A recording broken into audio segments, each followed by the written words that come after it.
Tax credit programs in general, they're put in place to incentivize certain behaviors and reward companies for doing certain things. You could be in startup phases, even pre-revenue, and the research and development tax credit can still be available. Welcome to Philly Tech Connect podcast, where Philly's tech minds meet. CEOs, developers, dreamers. This is your space. Each week, we explore the journeys of tech innovators. Join us and be inspired. Hey everyone, Dave here with another episode of the Philly Tech Connect podcast. Today I'm speaking with Morgan Doyle from Corporate Tax Incentives. CTI focuses on supporting U.S. businesses with federal and state tax credits, especially startups. In short, how you can potentially save money by doing what you're going to be doing anyway, which is investing in your startup. Morgan, how are you doing? Good, I'm doing good. How are you? I'm doing well. Great to have you on the show. These types of, I hate to say niche, but for lack of a better word, these kind of like niche opportunities are not always on the radar of your typical startup founder, but they potentially have some huge benefits. As the kind of resident expert in the PT community, I want to bring you on the show and have you educate us a little bit about research and development and the tax credit programs that we should be aware of as startup founders. Tax credit programs in general, they're put in place to incentivize certain behaviors and reward companies for doing certain things. For example, the research and development tax credit was originally established to incentivize innovation within the United States, and it rewards businesses for hiring technical labor in the US. And this is directly applicable to the software space. A lot of times when we think about research and development, just first of all, just as a name, it sounds very official. I think we tend to associate these types of benefits with large companies. Okay, of course, Amazon is taking advantage of every opportunity they can. They definitely have a massive legal department that is exploring all these opportunities. Why should people in the startup community be focused on this?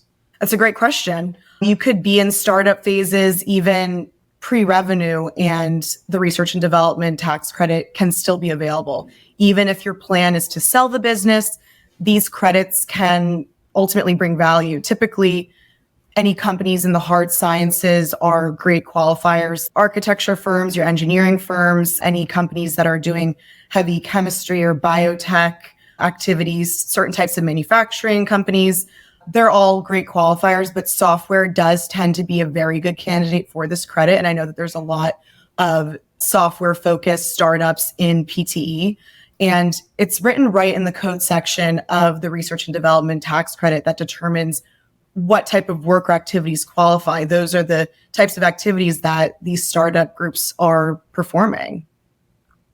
So many startups now are software based. And like you said, there's a couple of different other hard sciences that make for great candidates. Software in general, I'm definitely not an expert when it comes to this, but I believe, if I'm not mistaken, that in the recent 1 or 2 years, it turned out that software expenses were depreciated over time so that you're not allowed to claim them all in the first year, but they get depreciated over 15 years or something like that. Being able to maybe take advantage of benefits like R&D credits can help reduce some of the costs that we now are not able to write off. So can we speak a little more specifically to some of the qualifying behaviors from startups that again, it's usually like a professional needs to evaluate these things, but to at least have it on everybody's radar so they can say, oh, I'm doing these things. I should really look into this. What are some of the qualifying behaviors? A lot of times what we've seen a lot of companies do is they will self-censor themselves. They will just assume that the work that they're doing, hey, like it's not what we would think research and development is. So there's no way that this credit could be available to us. We're not even going to go down that road. It's not really worth the exploration. For the members of PTE, there could be some startup founders performing the right activities that really do generate an R&D credit. It could be really anything from programming software source code to compiling and testing source code, designing structural software architecture, even establishing electronic interfaces between various modules. So really anything that you're doing to develop and improve an app, a process, some type of function, those are going to be qualified research activities that the IRS will review and see what you're doing. And all of those fall into that category. Yeah, that's super cool. I feel like often it sounds like a lot of kind of the cost of doing business, or at least that's what a founder might be thinking, that we tend to have a high bar for what we would consider maybe R&D because so much of it is just a necessity of building the software. But a lot of the things that you've mentioned here, they sound like many things that people are doing all the time. It could potentially qualify. So what might the process look like? Somebody says, okay, I think I might qualify. They would go to yourself or CTI. What should they expect in terms of a process? How does CTI benefit from this relationship? What should they know? We meet with different companies all the time, various startups and software companies included. Ultimately, to start the process, I'll loop in one of our research and development practice leads. We have a meeting, a discovery call really with the business owner or the founder or the CEO, whoever it might be, maybe their financial team.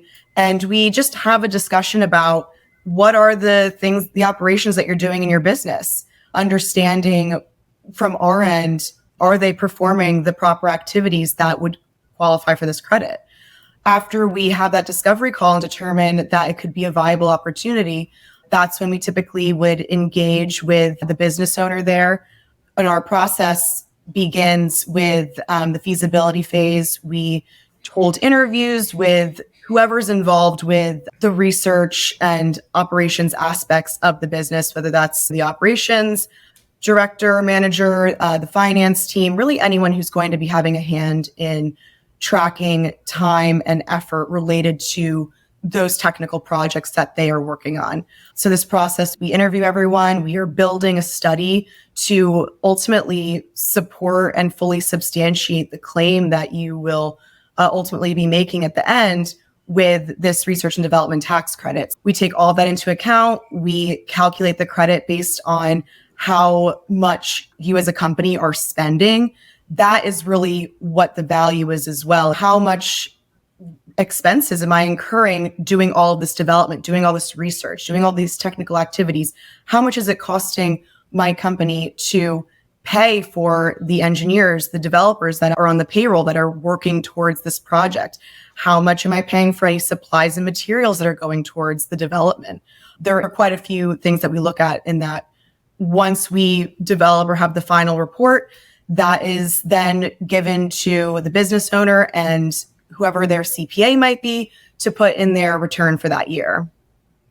So this is something that kind of gets filed along with your taxes, but they could do it any time. It's essentially some sort of statement of validation or of that we believe that they are eligible, statement of eligibility, so to speak, that kind of gets filed along with your taxes. And any idea how long the process usually takes? About how long does it take to get everything from start to finish? We work with a lot of different businesses that have different filing times. Maybe they do file in April, but maybe they file a different month of the year. Whatever their filing deadline is that they work on, that they're comfortable with, that's part of their process as a business, we fit whatever that mold is. If you are filing your taxes in, let's say, a month and you reach out to us, we're going to put all of our effort and time into completing that study so you have it ready in time for when you're going to file your return. So we can expedite our service to fit your needs. I would say if you're filing maybe a week from when we meet, maybe a week might be not enough time. But I would say as long as you have, I'd say a couple weeks to a month's notice, we can make it happen, especially if it's a smaller operation. It's not as heavy lifting, but I'd say on average, generally speaking, our process, our studies, they take anywhere from, I'd say, 1 to 3 months. And again, that's just on average, depending on a lot of different factors that come into play there. And also depending on the urgency of when it would need to be complete. Sounds pretty flexible. So I think the general message is, hey, if you think you might be eligible, you should explore this because there's not really much of a downside. But I'm sure you've run into some common scenarios that tend to be exclusions for people. I could be mistaken, but we had talked at a previous time about if you earn too much revenue. It sounds also maybe if your tech team is not based in the US. Are there any potential exclusions that are worth throwing out that will save you the time from having to break someone's heart later?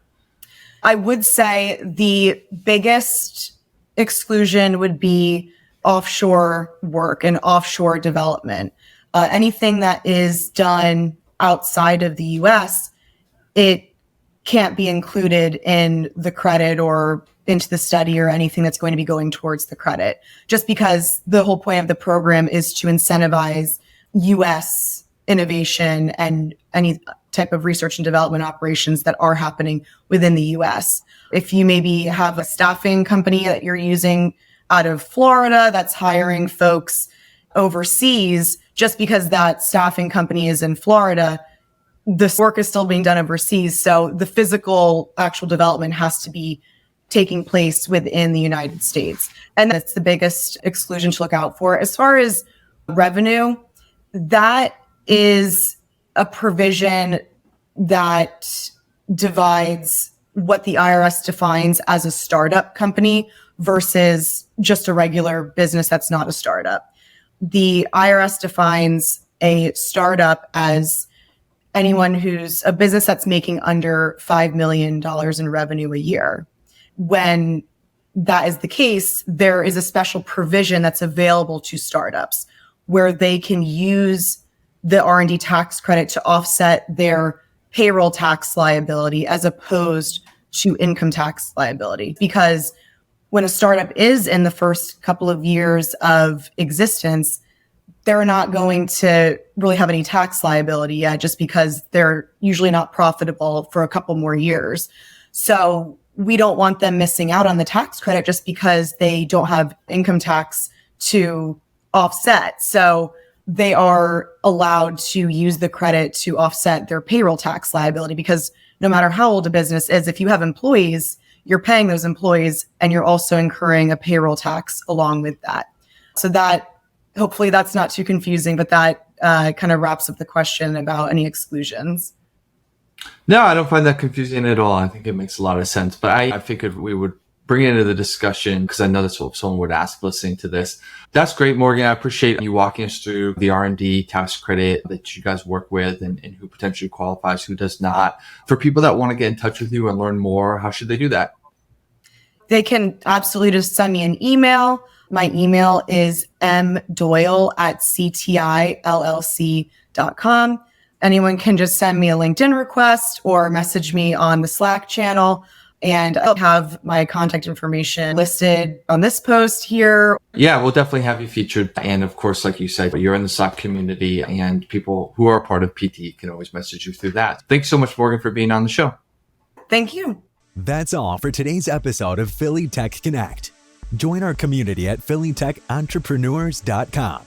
Special thanks to our sponsor, Shortlist.io, a digital marketing agency specializing in top-notch link building, content strategy, and web design. Stay innovative, Philly, and see you next time on Philly Tech Connect. A Lifetime Value Media production.